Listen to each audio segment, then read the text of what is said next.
All right. Sorry. I'm sorry. Go ahead. So I'm Anya, and I am with Vicky. And we had this project that actually I've been thinking about doing for a while, and I'm really, really excited and happy that we are decided to collaborate and create like this experience together. And the idea that I had, I read this book. Well, I read a lot of books, but like this particular book, and it's called The Conscious Parent. I guess probably, you know, inverse, but by Shefali Tsabari. And I found this book to be so like different in a way I saw parenting and myself, and that's why I wanted to do a series of very short videos, kind of like a summaries of each chapter. And so if somebody's just kind of like curious, what is this about? It's going to be just like a few minutes summary and just like my major sort of like points and takeaways from each chapter. So without further let's go for it. I'm excited. I haven't read it, so I'm going to ask you questions, and I'll, let's see how it goes. Yeah, so we'll just go by ear. And I'm sorry, this is the first video, and I feel like I have a lot to say, and I don't know if you're going to be able to say it in a very clear and structured way. But this is the first video, and I think you're going to get better as we move along. Sure. So the first chapter is called A Real Person Like Myself. And in this chapter, she basically lays foundation for this whole discussion of our relationship with the parents, with parents and children. And what she's like, she talks about some example with her daughter and what she was going through. And it's basically just redefining this relationship and how we view it. And the way she talks about it is that when we are, this is like, I really love this sentence. And it says, you are raising a spirit throbbing with its own signature. Mm-hmm. And I really, really love this this sentence, because when we have a child, we have, like, I find like we project a certain idea of what's best for that child, and and we project our own idea of what happiness is. We project our idea of what success is, and we try to raise our children in accordance to those ideas. And she says that it's completely different, because for every child, a child comes here, it's a soul with its own purpose and its own intention. And the only intention of every soul is to come here on earth in order to expand and grow. And what it might look like is very unique and different for each and every one individual, right? So that's why when I like for some parents like who are very successful, let's say in business, so they kind of like really want their children to be like really good in business. They send them to particular schools, or some parents who are like really great at arts, like they want their kids to be very artistic, or sports, or like you name it, right? And it may or may not be what that child needs, right? And so basically just like this chapter sets the ground for this discussion of you being conscious of that your child, even though they came from you, from us, but they're not ours. Another very interesting point is she talks about actually if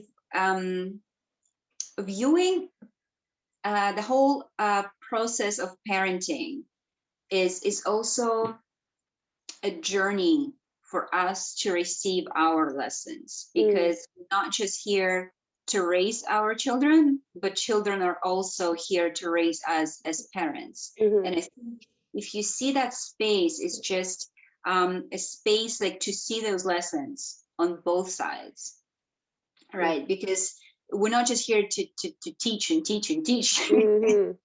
There's so many lessons that our kids have for us. Sure. They came with those lessons for us. 100%. So take that space to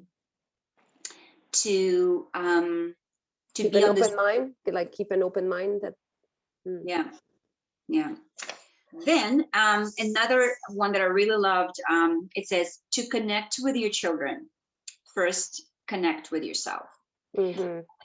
And that's, I think, also a very, very big point, because even if this whole book is called Conscious Parent, this is not saying your kids, right, in any way. Like there's no like behavior that you need to fix and like a trick how to do this. It's really you becoming conscious. And I think she just like, it's just the beginning, because like the whole book is about this, but she kind of like touches upon basically like understanding us, like our own ego. And again, which are like those emotions and beliefs that we have not questioned, and we project like those ideas or fantasies onto our children, and expectations, which is so hard. Like I think I've heard so many stories when your parents are expecting something of you, and it's such a hard burden. Like if that's what you want to live through, but you don't want to disappoint them because you have like so much love. And for me, the biggest points in this chapter were, number one is you are raising a spirit throbbing with its own signature. So like completely, you know, sovereign, individual human being that's not just projection of you, which you want. Second big point was to connect with your children, you have to connect with yourself. Like it's all about consciousness, of like, you know, raising our own consciousness. And from that ground, that relationship also shifts. Receiving lessons from our children and allowing them also to teach us. And another one that I forgot to mention is like she talks a lot about connection before correction. And I think like that's, I really, really love that, because we're not here to just correct. We're here like what our children want the most is the connection with, right, before anything else. So I always like try to remind myself it's connection before any correction. So like that's this chapter one. Like, and do you feel like I totally agree with that as well, and I feel like I try to do that as much as possible with my kids as well. I find that maybe possibly why people do that and want to teach their children how they were raised, because that's all they know, is it maybe because of fear, because it's the fear of the unknown, to let go, you know, like guiding them to somewhere we don't know, we've never experienced, is scary, maybe. Yeah, totally. I think there is like a whole definition of what success is and what happiness is in society. That conversation or happiness. Yeah, that has to shift as well, because like I remember when I was a kid, when I was in school and I would not do my homework, and our teacher or like any kind of like grown up would have like this, they would always say, if you're not good at school, if you don't do your homework, you're going to end up like a janitor, you know, you're going to be like, just like spend your whole life just like cleaning and whatever. And you'll be, oh my God, I got to want that life. And you just got to say, sure.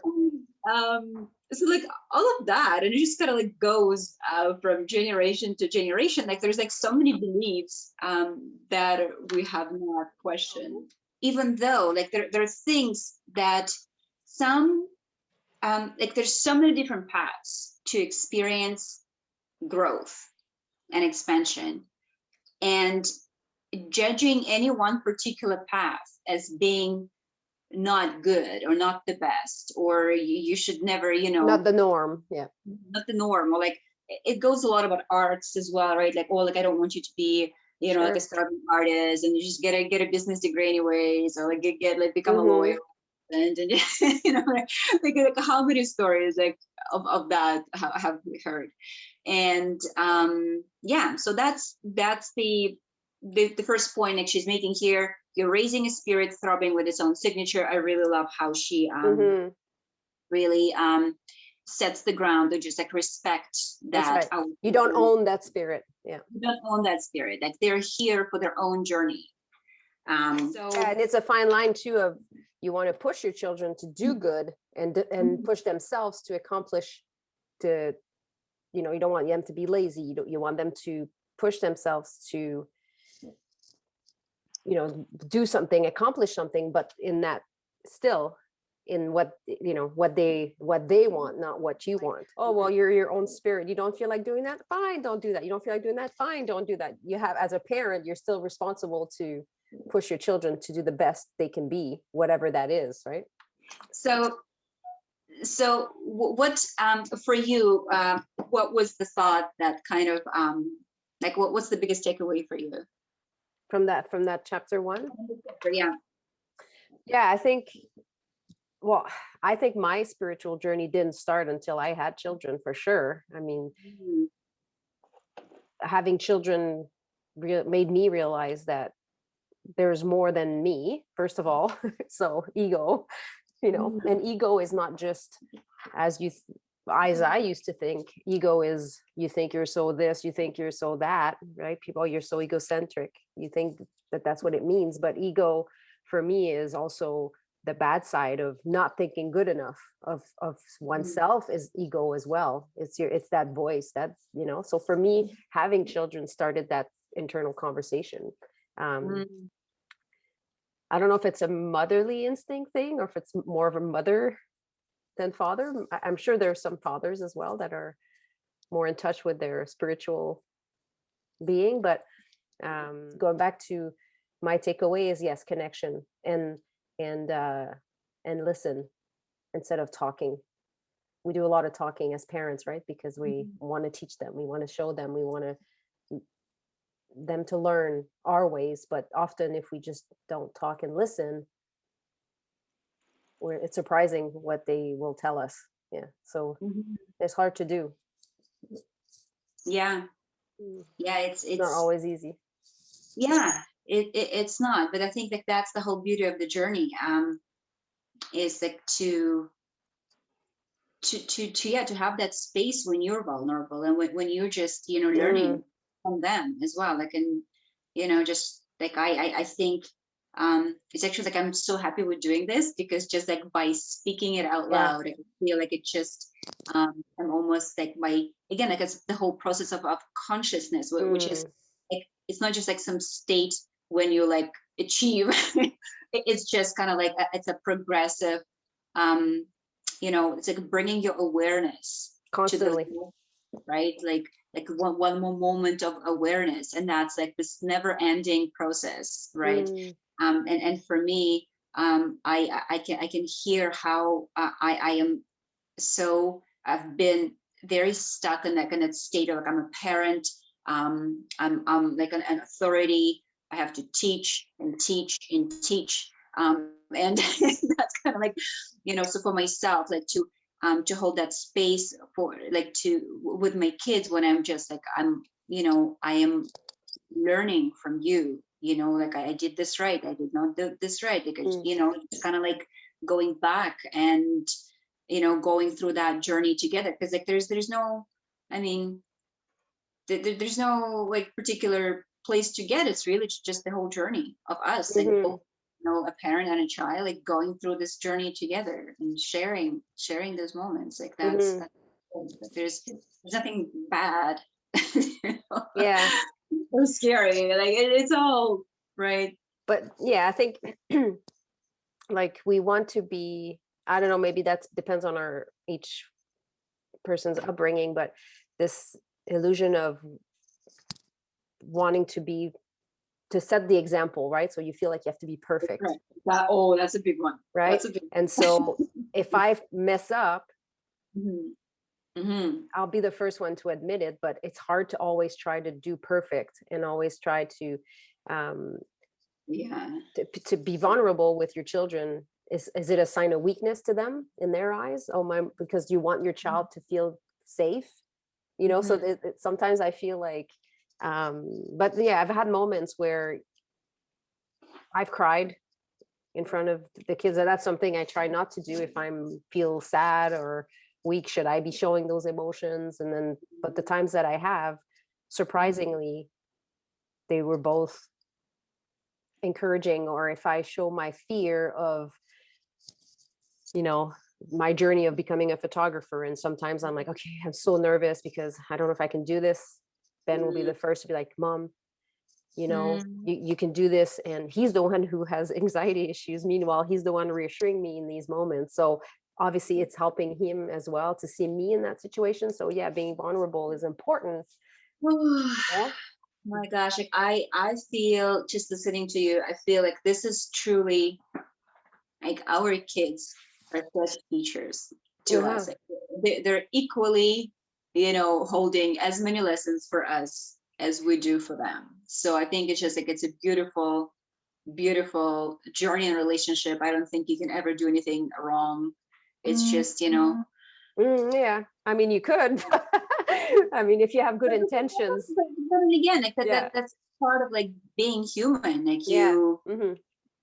like you just being you. Like you try things and you grow through that. Like you can't, like if you just try to be perfect and proper, like there's no growth in that either, right? And So then she talks about ego in there, right? Like, what's your because I'm very conscious of that.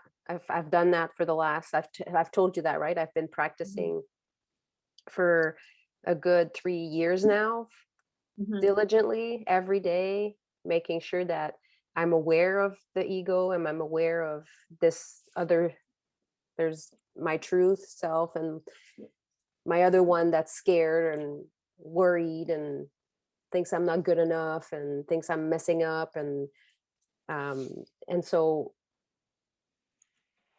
of course it affects your parenting in a good way. Basically what to me, what I being aware, so basically that's what it's about, being aware.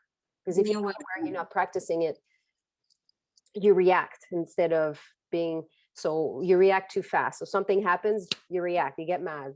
Someone cuts you off in the car, you start yelling and give them the finger, instead of pausing and then realizing where these emotions are coming from. Who's reacting this way? Is it my person who feels offended, it feels scared?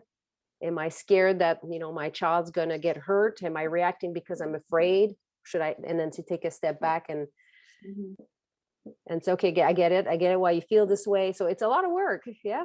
It's a lot of work to it's but like you said, I think it's like becoming aware of it, even if you react the same, but being aware. Sure. Just aware. Yes. Awareness is the key. It's like light that starts shining in those moments. Yeah. Awesome. No, I agree. That's interesting. Yeah. What about you? Do you have any practice of, like, when you say awareness, what does that look like for you? Awareness. For me, it's just like, it's a lot of introspective sort of like look and learning about different teachings. Like I've been learning a lot about I guess the universe in general and who we are, and the whole, and I think in this past year particularly, like that's been my focus. And I think understanding kind of like a bigger picture has brought me to like a very different way of looking at myself. Because I used to be like, when it's like what they very often, like they give this example of, if you're looking at the city from the point of view of an ant, right? Like if you just like, or from a point of view of an eagle, right? So when you're looking at it from like a broader perspective, like you see things slightly different. Well, it's not slightly, like majorly different. And I think like me learning about bigger things in the universe this year have given me a different awareness and consciousness of myself. And there's still like on micro level, like there's like I'm more aware, I think, of some things that I'm working on. But I think it's all a beautiful journey of just like going through it and then jumping into those experiences and learning something new about yourself, right? Because like we're here, like as parents as well, like we're here on our own journey, right? Our kids are just like part of that experience, but like they're not the journey, right? Like we have our own journey, like our own purpose. Our soul has its own purpose, like why we're here. So yeah. And next week we can talk about chapter 2, and it's called The Spiritual Reason We Birth Our Children. Okay. I think this is awesome. Yeah, so let's stop here for now, and then next week we'll do the next chapter. Sounds good. Yeah, I like that. I like how we just talk about it. You tell me about it, and then we can discuss. Yeah. Interesting. Yeah. Perfect. I love it. Perfect. All right. I'll see you next week then. I'll see you next week, babe. Have a great week. Bye.